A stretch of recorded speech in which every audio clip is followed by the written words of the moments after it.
Édouard Philippe, qui réunit un séminaire gouvernemental ce lundi 29 avril, doit préciser les modalités de la baisse d'impôt sur le revenu de 5 milliards d'euros, annoncée par Emmanuel Macron.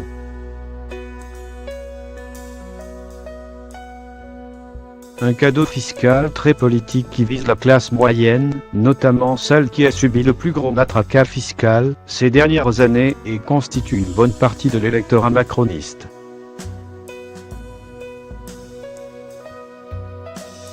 Point de grand soir fiscal.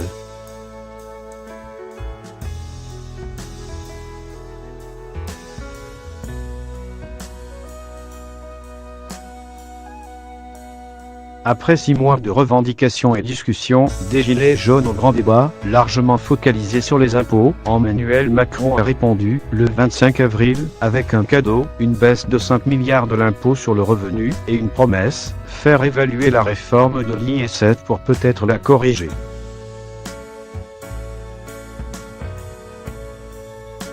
Pourtant, la colère remontée du pays n'a pas seulement exprimé un ras-le-bol du trop d'impôts mais aussi une rancœur face à l'injustice fiscale, qui exigeait, sinon une remise à plat, au moins quelques mesures symboliques.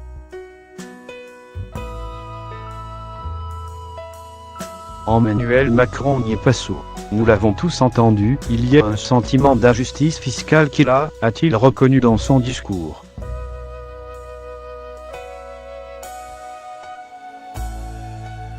Mais selon lui, la meilleure orientation pour répondre aux besoins de justice fiscale n'est pas d'augmenter les impôts de tel ou tel mais plutôt de baisser les impôts du maximum de nos concitoyens, en particulier de toutes celles et ceux qui travaillent, au premier chef des classes moyennes.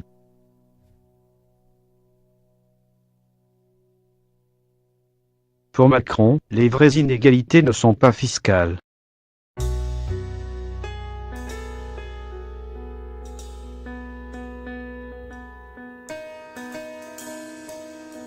Surtout, comme il l'avait fait valoir pendant sa campagne, il estime que ce n'est pas la répartition de l'impôt qui fabrique de l'injustice en France.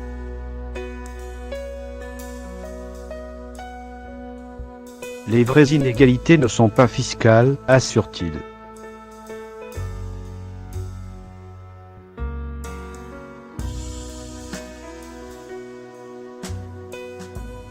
Nous avons un système fiscal qui corrige déjà énormément les inégalités, beaucoup plus que dans la plupart des autres pays.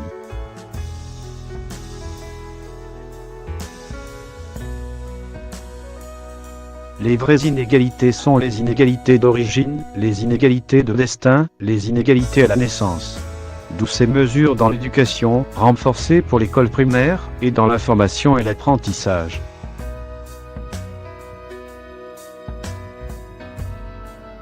Avec ce cadeau fiscal, Emmanuel Macron a clairement choisi son camp au sein de la majorité, celui des macronistes de droite portés par le trio Édouard Philippe, Bruno Le Maire et Gérald Darmanin, qui ont fait le forcing pour une baisse d'impôts massive afin de répondre à l'exaspération fiscale, d'ici le Premier ministre.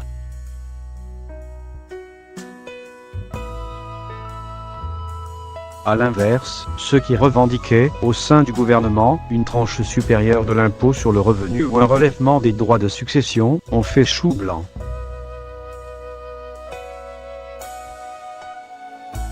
Je ne suis pas pour les symboles.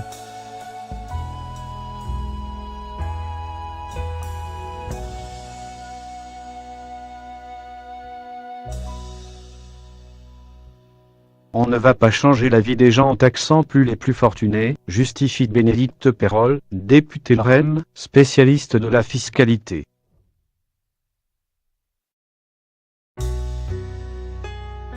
En choisissant une simple baisse d'impôts, le chef de l'État fait aussi un calcul politique, en redonnant des gages à son socle électoral, dans la perspective des prochaines élections européennes.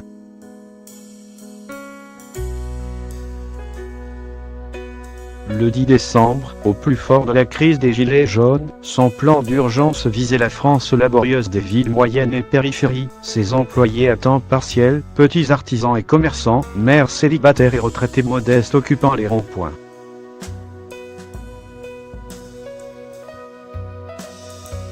Il s'agissait de doper leur pouvoir d'achat en dopant la prime d'activité, complément de revenus aux travailleurs pauvres, en défiscalisant les heures supplémentaires et en exonérant de la hausse de CSG les retraités modestes.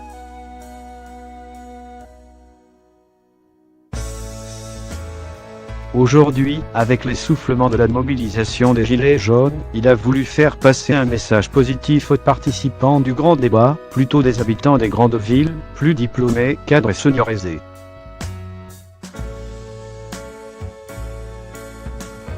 Soit un profil proche de ceux qui ont voté pour lui dès le premier tour de la présidentielle.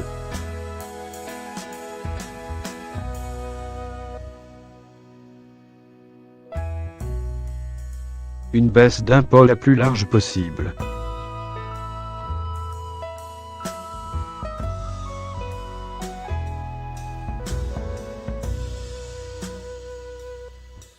La baisse de l'impôt sur le revenu, hier, payé par seulement 43% des foyers fiscaux, leur est destinée.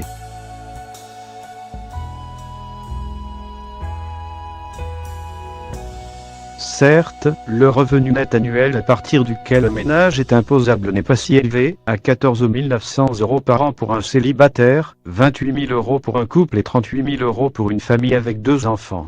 Notre cible, c'est la classe moyenne aux fins de mois difficiles, revendique Bénédicte Peyrol.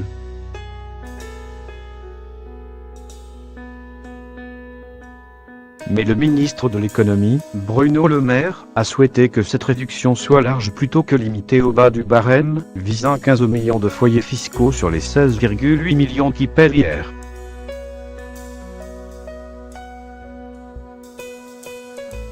Jacqueline Moreau, l'une des initiatrices du mouvement des Gilets jaunes, ne s'y est pas trompée. Il n'y a rien pour les ubérisés de la société, a-t-elle réagi sur France Inter.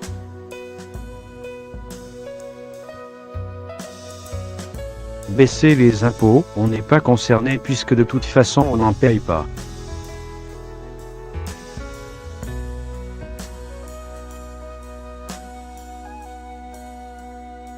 Tous ceux qui vivent avec moins de 1 000 € par mois, on va rester sur notre faim et on va continuer notre petite vie de misère.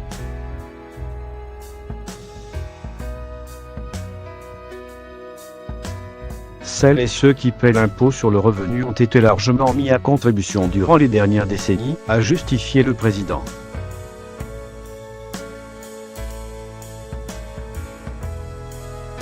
De fait, selon les calculs de l'OFS, les 40% les plus aisés, hors les 1% les plus riches, ont été, de loin, les plus frappés par les hausses massives d'impôts sous Nicolas Sarkozy et François Hollande, alors que les moins aisés ont été relativement épargnés, grâce notamment à la revalorisation de certaines prestations sociales.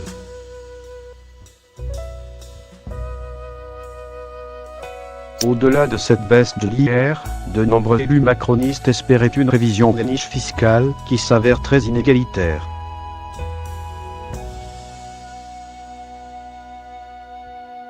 Le ministre des Comptes publics, Gérald Darmanin, y était même favorable, indiquant que la moitié des 14 milliards de niches fiscales d'impôt sur le revenu profitent aux 9% les plus riches.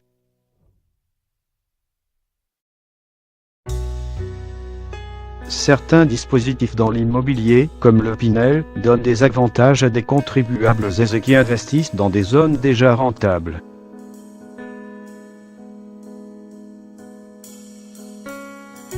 Cela n'est pas justifié, renchérissait le député LREM Sacha Houlié.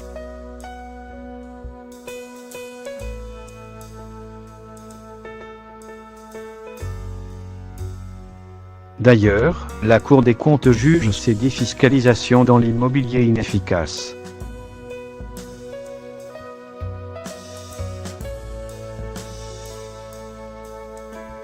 Le grand flou sur les dépenses publiques.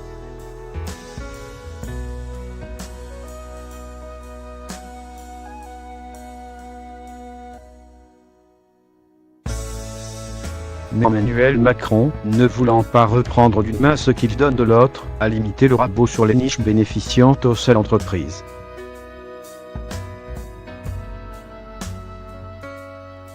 Ce ne sera pas facile car, selon François Ecal, spécialiste des finances publiques, ces niches sont moins nombreuses et certaines intouchables comme le crédit d'impôt recherche, 6 milliards, ou le 6, 20 milliards.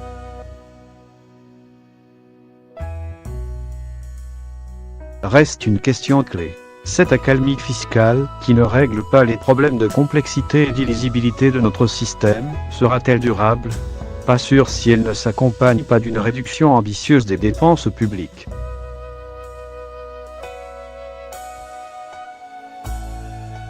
En la matière, Emmanuel Macron est resté très vague, parlant juste de supprimer nombre d'organismes inutiles, d'autant que, parallèlement, pour renforcer les services publics, dans les écoles, les territoires, il a abandonné son objectif de supprimer 120 000 postes de fonctionnaires pendant son mandat.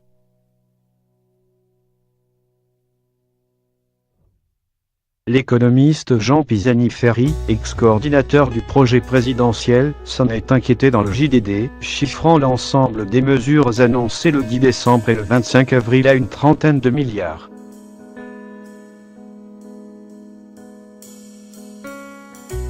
Selon lui, seulement 10 seraient financés. Reste 20 milliards à trouver, soit 1% du PIB, alors que le déficit public reste au-dessus de 3% en 2019.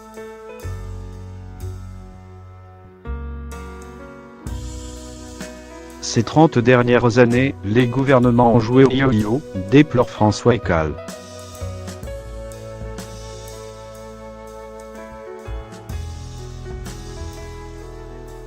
À plusieurs reprises, ils ont baissé les impôts.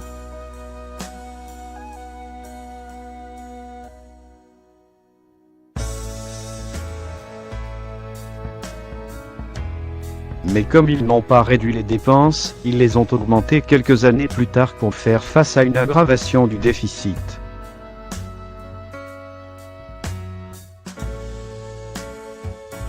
C'est ce qui s'est passé sous les mandats de François Mitterrand, Jacques Chirac et Nicolas Sarkozy.